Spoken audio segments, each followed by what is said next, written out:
আমরা যাকে যাকে জাতীয় পুরস্কার দিয়ে দেব।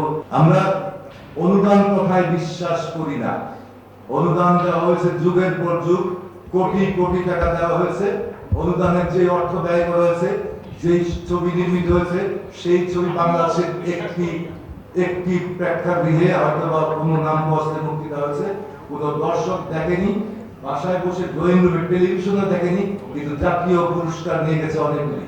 দু একটা ছবি অবশ্যই মধ্যে ব্যতিক্রম আছে, আমি নাম উল্লেখ না করলাম, কারণ এখানে নাম উল্লেখ করলে আবার আমার বন্ধুর কথা বলতে হবে, তার একটা ছবির কথা বলতে হবে, নামটা উল্লেখ না করলাম কিন্তু আমি বললাম। বিষয় হচ্ছে যে আমরা অনুদানে বিশ্বাসী এই কারণে বললাম, অনুদান সঠিক পথে ব্যয় হয় না। অনুদানের টাকা প্রতি বছর দেখেছি মানে একটা রাষ্ট্রীয় কোষাগার থেকে লুটপাট হয়েছে, যাকে তাকে দেওয়া হয়েছে, যারা চলচ্চিত্রের চৌজেলা তাদেরকে দেওয়া হয়েছে এবং তারা টাকাগুলি নিয়ে লুটপাট করেছে, নাম দশটা সিনেমা বানিয়েছে, কোনো হলে প্রদর্শিত হয়নি, আবার অনেক জাতীয় পুরস্কার নিয়ে গেছে। জাতীয় পুরস্কার কাকে দিবে, জাতীয়ভাবে মূল্যায়ন কাকে করবে? যে সত্যিকার অর্থে আমাদের এই চরিত্রের জন্য কাজ করছে এবং সৃষ্টিশীল কাজ করছে, তাকে জাতীয় পুরস্কারকে উদ্বুদ্ধ করতে হবে। আমরা যাকে যাকে জাতীয় পুরস্কার দিয়ে দেবো, যাকে যাকে অনুদান দিয়ে দেবো, আর সিনেমা আমাদের সিনেমাকে ধ্বংস করে দিব, এই অধিকারও রাষ্ট্রের নাই। স্পষ্ট বলতে চাই, রাষ্ট্রেরও এই অধিকার নাই আমাদের কৃষ্টি সংস্কৃতি ধ্বংস করা। পরিষ্কার কথা, কারণ অতীতে অনেক প্ল্যানিং হয়েছে।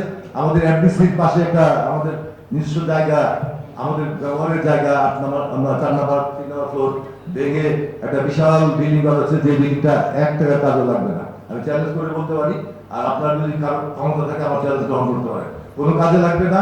সামনে দিয়ে গেছে এলিভেটেড রাস্তা, মার্কেট করলেও দেখা যায় না, কোন রকম যাওয়ার ব্যবস্থা নেই, কিছু নেই, কিন্তু অপরিকল্পিত ভাবে এটা একটা বড় বাজেট 400-500 কোটি টাকা খরচ করা হয়েছে, যাকে সব বন্ধ করতে হবে। আমাদের একটু সহযোগিতা করেন, বাণিজ্যিক ছবি নির্মাতা যারা আছেন তাদেরকে ওই অনুদান কথা বাতিল করে তাদেরকে অনুদান দেন, তাদের পিছনে টাকা খরচ করেন। প্রয়োজনে এফডিসিতে সবাই বলেছে, আমি বললাম আবারও একই কথা আসে, কথা প্রসঙ্গে আছে, সেন্ট্রাল সার্ভার তৈরি করেন, টিকিটিং ব্যবস্থা করেন এবং নিয়ন্ত্রণ করেন এফডিসি থেকে। আপনার টাকা, যে টাকা আপনাকে বাণিজ্যিক ছবির পিছনে দেওয়া হবে, সরকার দিবে, রাষ্ট্র দিবে, সেই টাকাটা তারা আগে বুঝে নিবে, নেওয়ার পরে আপনি আপনার ব্যবসায়িক মুনাফা করবেন।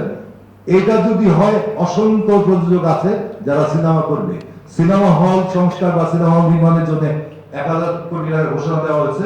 এটা দাম কমাতে ঘোষণা নিতে গেলে বাংলাদেশ ব্যাংকের বিভিন্ন জটিলতার মধ্যে কেউ টাকা দিতে পারে না। এগুলি আসলে এক ধরনের বাহানা, বলা, প্রচার করা।